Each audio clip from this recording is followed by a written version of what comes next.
Hey folks, Scott from IT Rockstars. Hope you're doing well. This is the show where we help you grow your MSP, your IT business, your cybersecurity business. On today's show, we have an expert that's going to talk to us all about business development representatives, BDRs. You know, I call them SDRs or BDRs. I don't know what the right term is, so we can get into all of that. But I really want to pick. This is Derek Marin of Simple Selling. I was to pick his brain basically how to hire the right BDR. I know a lot of you out there are using like the marketing material we have here at IT Rockstars to market your MSP. And I always say this, you need to have some form of follow-up process. It can't just be about pushing content, because the reality is when it comes to managed services or IT services, no one's really raising their hand saying, hey, I'm really interested in your content. So you need that follow-up process. So Derek, welcome to the show. Great to have you here. Thank you. First question for you. So when I think I asked you if you'd come onto the show, I said SDR, Sales Development Representative. And then you came back to me saying, oh yeah, BDR. Is there a difference? If there is, what is it? You know, I've heard the terminology appointment setters as well. Yeah. I've heard all of the above. In fact, I think a lot of my own blog articles was SDR, and now we're switching it to BDR. Okay. So I think it just depends on who you ask. I'm leaning more towards BDR now, just primarily because you know, I wanted to send the right message to our own BDR team, which is that our job is not to sell for our MSPs. Our job is to generate new business opportunities. So I didn't want our BDRs, you know, getting too technical. And so I want everything that we do, even down to the name of their job title, to be in sync. So I'm on the BDR side. I kind of love that. And it was like when I was actually doing sales on an MSP, I wasn't called like salesperson. It was like it was business development I did. But more, I guess, more accurate than this business, the BDR responsibility is almost like to initiate the relationship. Is that what we're saying here? It's not really the selling process. It's almost like initiation of the first stage of the selling process. Mm-hmm. Mm-hmm. Okay. Absolutely. Yep. That's right. Okay. All right.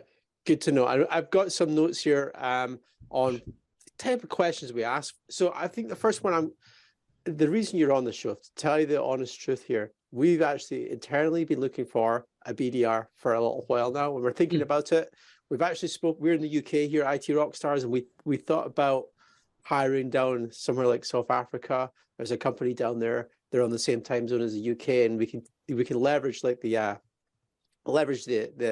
exchange rate and that type of stuff. But it's like, where to actually start with hiring your first BDR? Do you need someone that's full-time? Can you get away with someone that's part-time? Tell us, you know, give me your expert advice here, Derek, because you've got a whole team of them.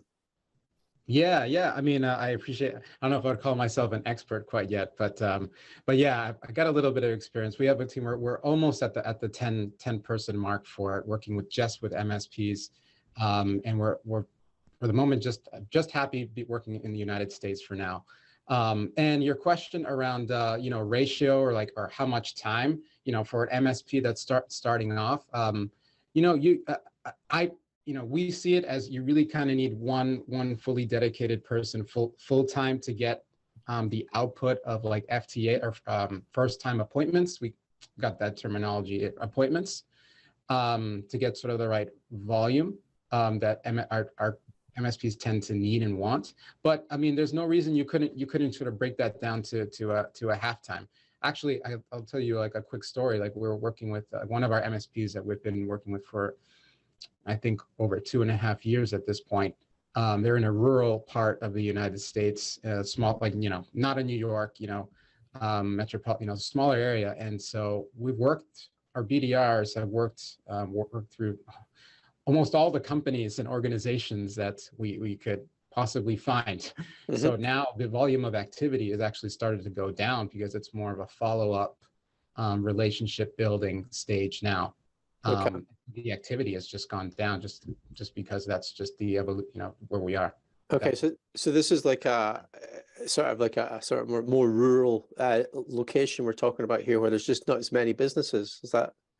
Yeah, and Yeah. since it's already like like 2.5 years in, Oh, wow. Okay. we've already kind of touched, done our part to, that kind of evolution. Just kind of is where we're at.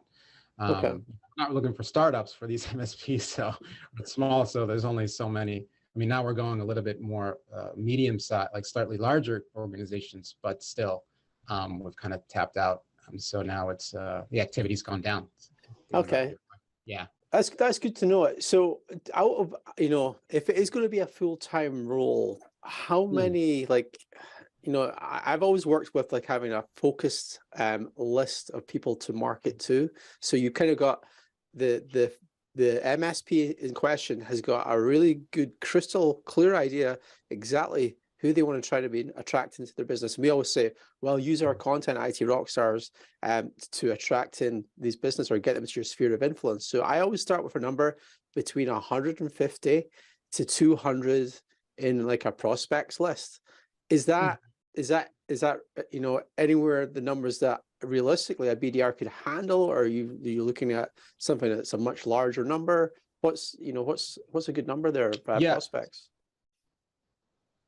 Yeah, so that's it depends on a couple of various factors on how you're going to approach it. Okay. In our experience anyway,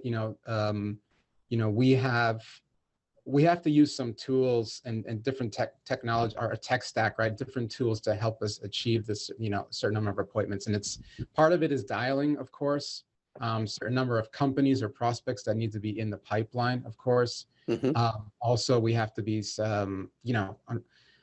there's just more emails that need to be sent as well, personalized to a certain degree. We need some social media touch points as well. Just the volume of activity really that it takes to actually connect with the decision maker, it's just getting larger and larger, and decision makers are getting better and better at, noticing when something is bulk sent or when it's too automated or generic. And so it's just making the job harder. And so, what that kind of means is you got to kind of, I mean, we see this trying to balance with the right volume. In our experience, and we tend to go anywhere between, I would say on the low end, 150 companies on a monthly basis, but it could be in some BDRs cases up to 250. Okay. For us to kind of have sort of the right volume, the right kind of balance in that respect. Okay, that's cool. Yeah. So it sounds as though my estimates are Yeah. in that range. Okay. Yeah. That's good to Absolutely. know. And I've always discussed there's this number, it's called Dunbar's number. It's 150. And it's actually how many people one person can like manage from a social perspective. And the number supposedly is 150, because after that number, things just start to break down and become unmanageable. So it's good to know that I'm within that number, following that rule anyway. Okay, so Derek, we've I guess before we get on to the sale bit, what we're going to be discussing, a full-time BDR, how many appointments do you expect them to make in a month? Yeah, so that's so a fully ramped BDR, in our for us anywhere, they're getting anywhere between 5 to 6 appointments on average per month, right? Ramping time for our BDRs takes around 3 months. So you're really talking by around the 4th month is when they're actually kind of full quota, if you will. Got to take into account your region, of course. Also just thinking about the seasonality, like what time of year you're starting. At least here in the United States, November, December are not the best months in the world, right? So they're usually not for MSPs either, because they're usually out the door with work too. That's usually the case. Trying to get things done before the end of the year, Yeah, so you gotta take the ramp time into account, take the season and the region into account, and of course, just the kind of experience of the person. Yeah. That you kind of have, but yeah, that's sort of where we're at. We are anyway, and we've been doing this for, and my company's still relatively new. 4.5 years now to kind of get to a level of, let's say, consistency. Yeah. You Okay. That's know, good. That's good yeah. to know. So we've got the appointment set. Now, are you setting, like, is it a mixture of virtual and in-person appointments? Or is it, I mean, we mentioned that MSP that's in a sort of rural area. Is it more feet in the ground, going in to see these businesses, or they're coming to you, or is it over, things like Zoom or Teams, these appointments? Yeah, well, when COVID, the last couple of years, when all that happened, everything kind of, changed, and we started offering, proposing to prospects, the video. It's a little bit more personable than the phone. At least you can have the camera on, like Yeah. us, right? But so that kind of became the norm, and so that's still to this day, it's how most of our MSPs propose the initial call. And most prospects, because we're interrupting them, they've never heard of the person calling them, the MSP, right? It's a total stranger from their perspective. That's sort of a middle ground that many of them are comfortable with, like video call. And usually the first calls are not, 15, 20 minutes or something, something like that. 'Cause, unless there's, you hit the jackpot, it's the first call is usually going to be pretty short, just to have an introductory call. So sometimes it's just a phone call. Okay. Depending on the prospect, because we have to court them, right? We're the one, we're hunting, right? So That's right. Yeah.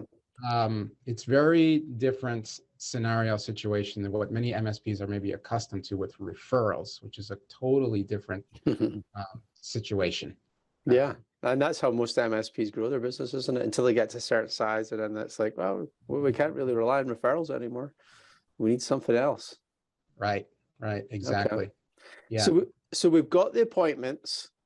Is it the BDR's responsibility to do the follow-up appointments? With that, we've got those 4 appointments in the diary for the month. And it's just been a 15-minute intro call.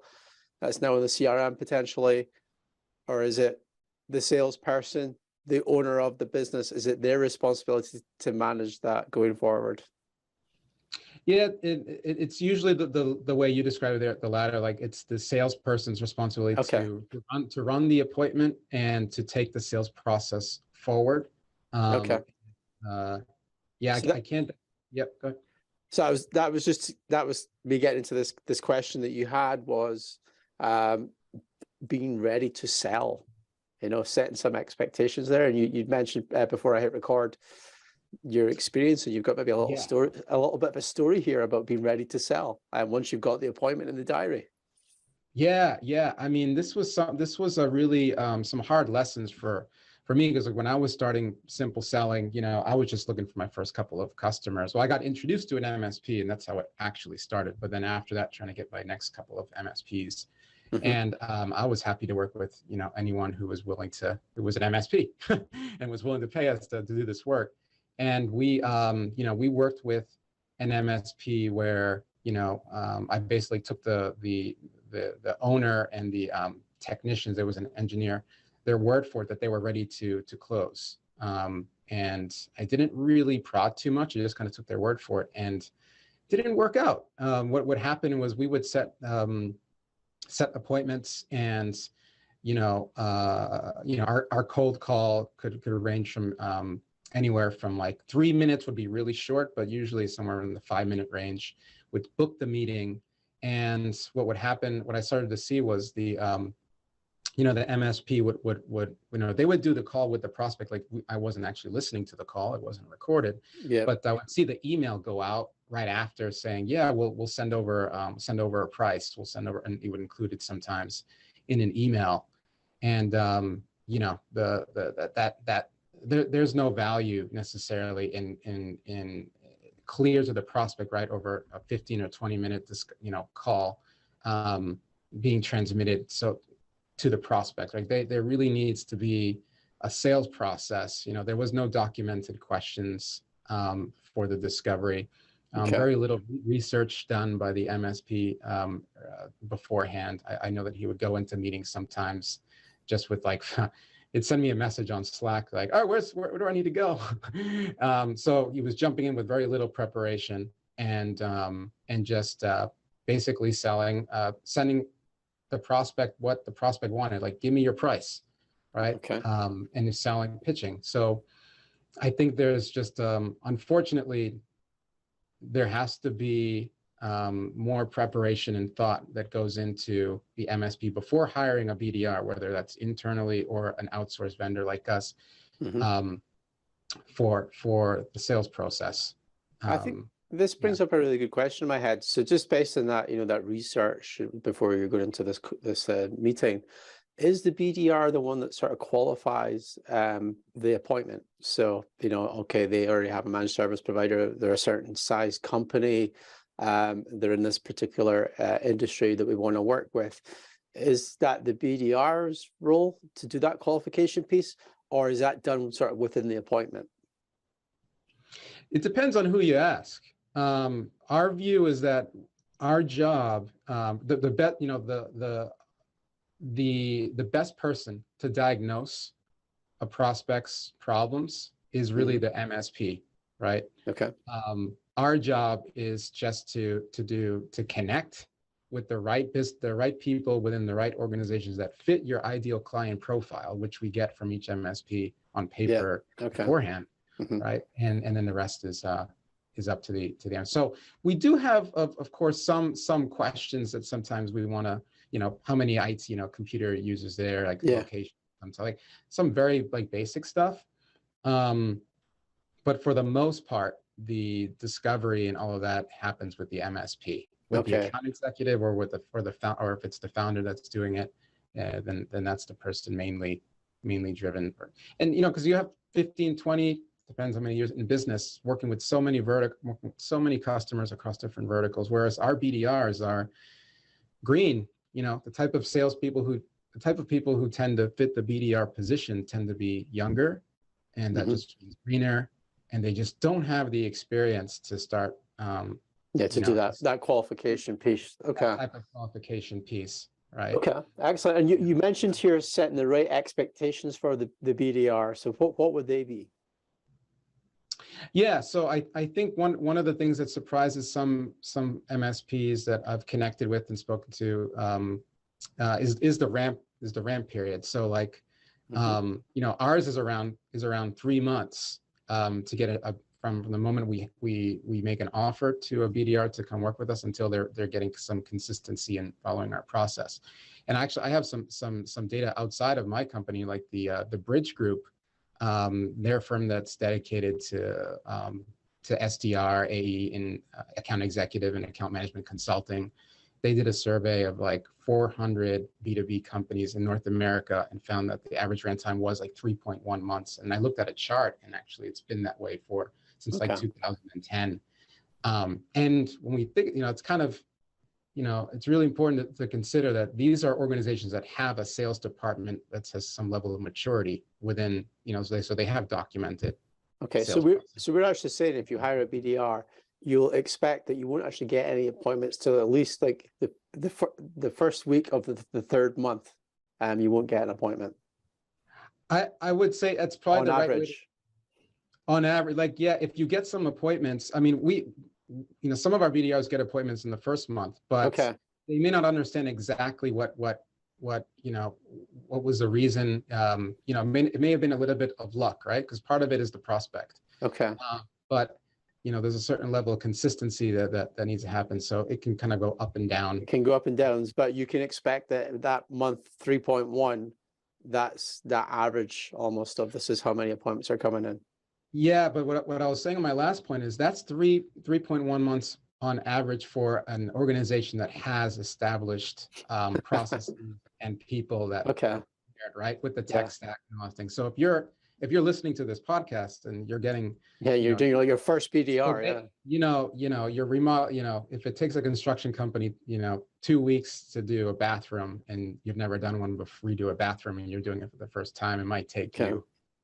I think you know where I'm going with that. So it almost sounds as though this is like a 12-month commitment.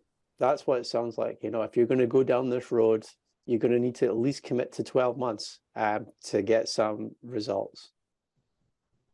I would say that's a very good way to think about getting the value from a BDR. I mean, our average MSP, is getting somewhere between 6 new customers, as high as 13 was like the best number of new customers. But the math is very good, because if your average MRR, I mean, you look at whatever, a couple thousand a month, with average retention, I don't know what you've seen.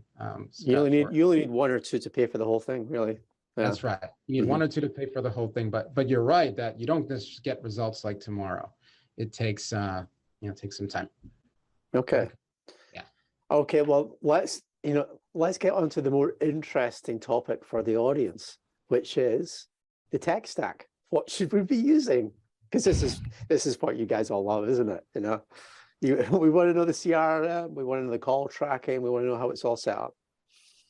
Yeah, so just to backdrop, because I don't want to do an advertisement for like this tech or that tech. Like there's a lot of different options, we're vendor agnostic. Yeah, I'm vendor agnostic. I have my preferences based on my experience, but I know there are other great ones. But yeah, the main reason there's something has to change for when the BDR comes into your world is, well, I have some stats just from other places, right? Based on cold calling that I think, is important to consider. So 71% of reps say that the most challenging aspect of cold calling customers is reaching and engaging stakeholders and decision makers. And that came from Blue Ridge Partners. So that's what we talked about. Really hard to reach people. Mm-hmm.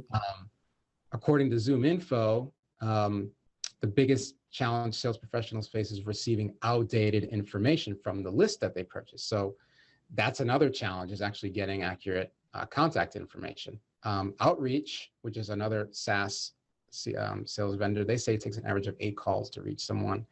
And one more stat here that I think was interesting, Service Bell, they said the effects of social media. It said 82% of buyers said that a company was more trustworthy if they had a social media profile. It says 77% said that they would be more likely to buy from a company whose CEO is on social media. So what does all this mean? That means that you have one of the hardest jobs in the world, right? Which is cold calling, right? Constant rejection. And you actually have a tremendous amount of things that you have to do. Social media, a lot of dialing. You have to get the right information in the first place, the right leads with the right contact information. And so it doesn't take a rocket scientist to figure out that if you just say, hey, BDR, here's a CRM with a bunch of companies and names, and you can dial and you can send emails, that alone is going to be enough for, that is not nearly enough. That's sending up, a BDR to a gunfight, with the knife. So there's preparation here, basically. Yeah. So you need, so I'll get more concrete with some of the features that, I'll try not to mention the vendors, but like the things that you would, so you need call recording. You need to be able to, because you need to be able to listen and coach your BDR. You need something like a LinkedIn Sales Navigator, which is like their premium, so you can find prospects, and that's reasonably up to date. And you need some other tools on top of that to be able to maybe get the phone number and email address of those people you find on LinkedIn Sales Navigator out, and then back in CRM. So there's a couple other tools there that you might need, or subscriptions. You also want to have something like a sequencer or a cadence type of CRM tool, type of sales tool. Okay. HubSpot has something like that. There's SalesLoft, there's Outreach, there's a bunch. Because I mean, if I asked you, for example, if you were about, say there was 2 BDRs and you saw 2 reports, one said, and for both of them, they had the same number of appointments set, and you saw 1,500 dials for both of these BDRs over the course of a month, or something like that, right? It looks like they're equal. I mean, the output is the same. They're getting the same number of appointments, but there may be vastly different approaches that could have different different results in terms of conversions. Okay. Sequencer can help you figure that out. So what I mean is, like, a sequencer is something that says, like ours, for example, whenever a BDR puts a prospect enrolls a prospect into a sequence, there's a certain number of call tasks number of times that they're going to call this prospect, it's preset. Certain number of emails, that's Okay. certain number of personalization that the BDR can do. It has a certain number of LinkedIn touches, and I control that, right? Now, if I didn't have the sequencer, then I would just leave each BDR would kind of be like, oh, I feel like calling a prospect 25 times. Yeah. Okay. We get that. Yeah. The other BDR feels like calling a prospect 3 times, right? Mm-hmm. So we need persistence, tenacity, but it needs to be done the right way, not backing a prospect into a corner, and not, burning bridges because you're calling them 25,000 times, and they're just blindly accepting the meeting because they just want you to stop calling them. Yeah, a level of persistence and consistency. That's what it sounds like here. Yeah, because with my sequence and the in my system as a manager, as a coach, I can see, okay, those 1,500 dials correspond to a certain agreed upon number of companies that you were asking me at the beginning of our interview, right? And there's that ratio, that seems about right, right? So that type of tool, and it's sending 3 or 4 emails or 5 emails depending on the sequence, automatic. Oh, we're losing you, Derek. That's a couple more minutes back in the BDR's day to make more dial. Was that? Yeah, I was still a little bit choppy there, the internet. We lost a last bit of that sentence. Oh yeah, I'm not sure where I got cut, but I was saying the sequence is giving the BDR a little bit more time back in their day because the email portion at least is automatic. Okay. The emails are automatic, did you say?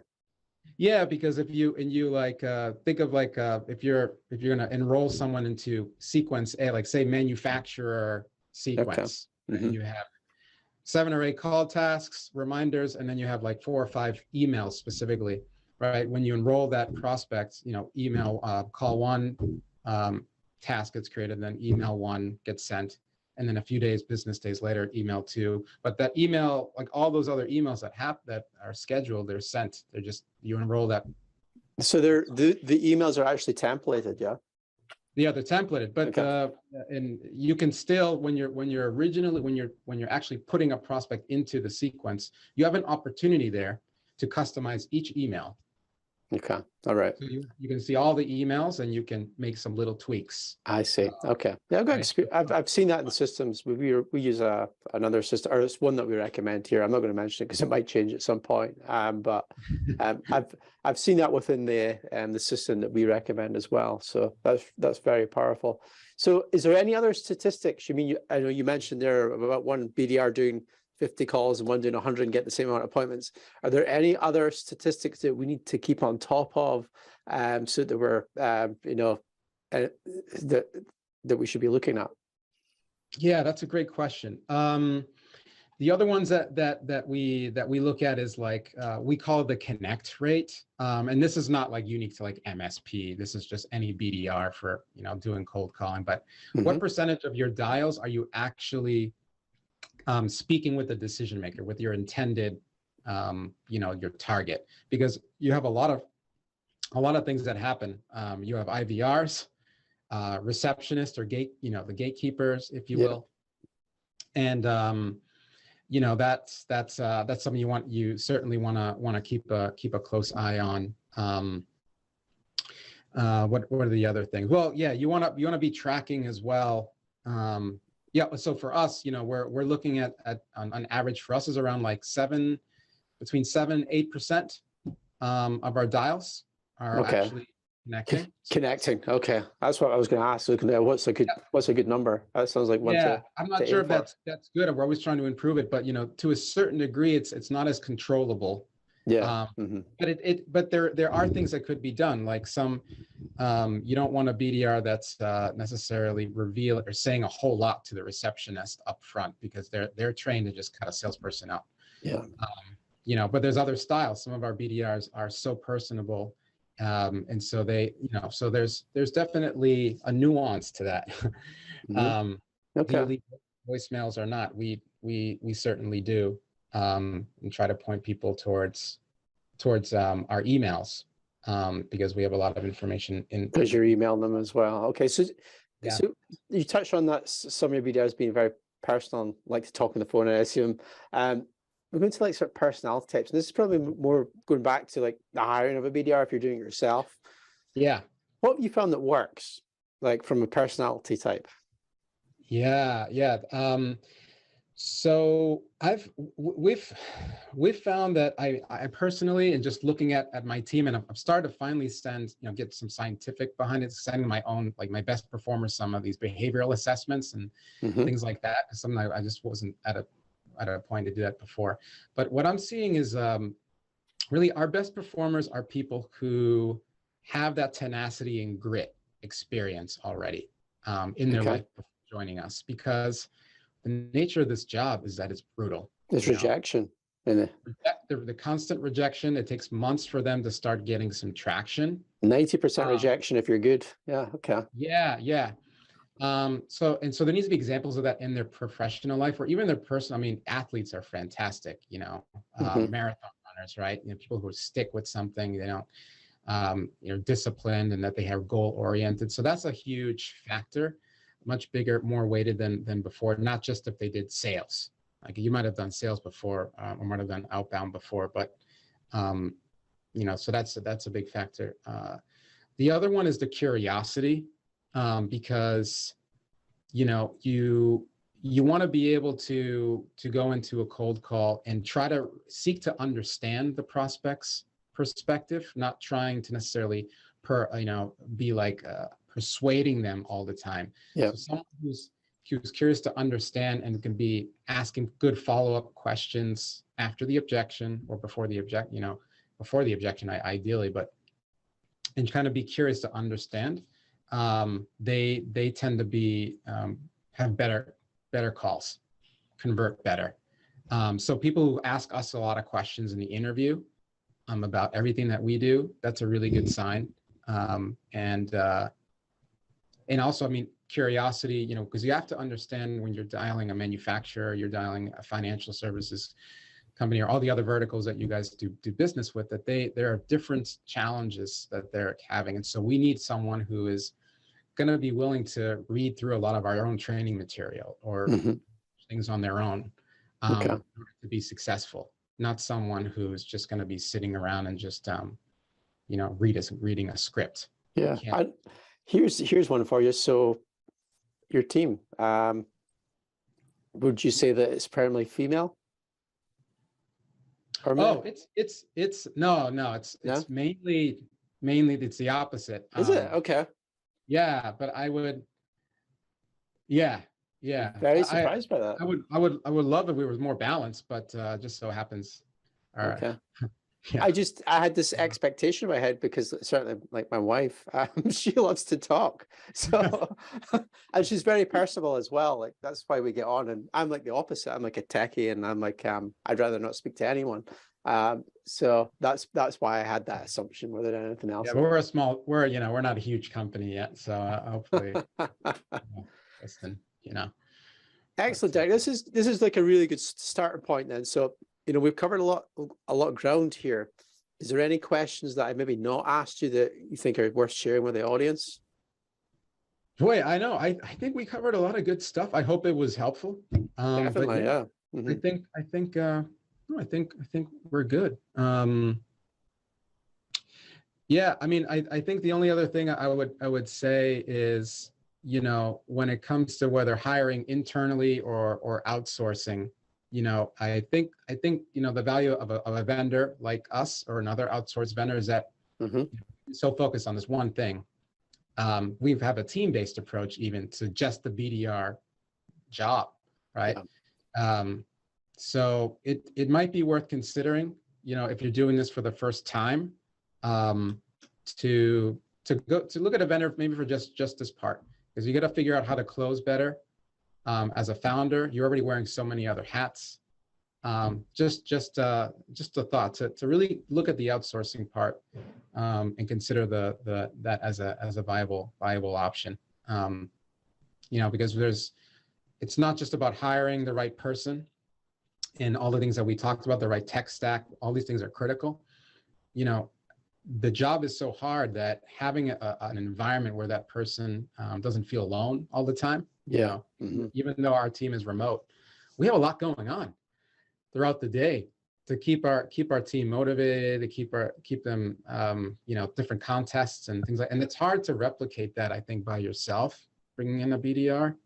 Yeah. But, you know, just something to think about, if, as you're trying to decide, it might not be a bad idea just to consider both options. No, definitely. That's, you know, that was kind of like why we had you on the show here, because like we've got, you know, as part of our execution guides, we have this whole section on like, okay, how to hire a BDR, and I'm not experienced with it. So I was like, let's speak to Derek, because he's like got a whole team that could help you out with this. So yeah, you could go down the route yourself, but it sounds as though it's a hell of a lot of work. And you know, you've been doing it for four years now, is it?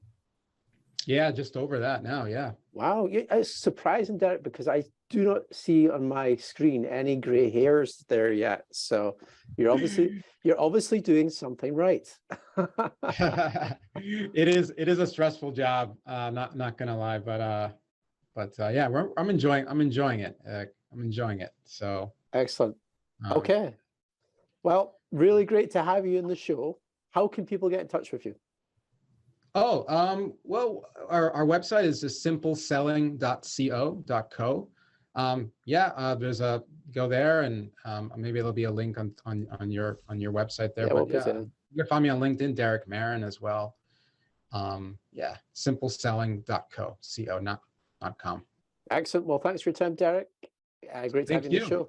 Take it easy, folks. Appreciate it. See you in the next episode. Bye. Bye.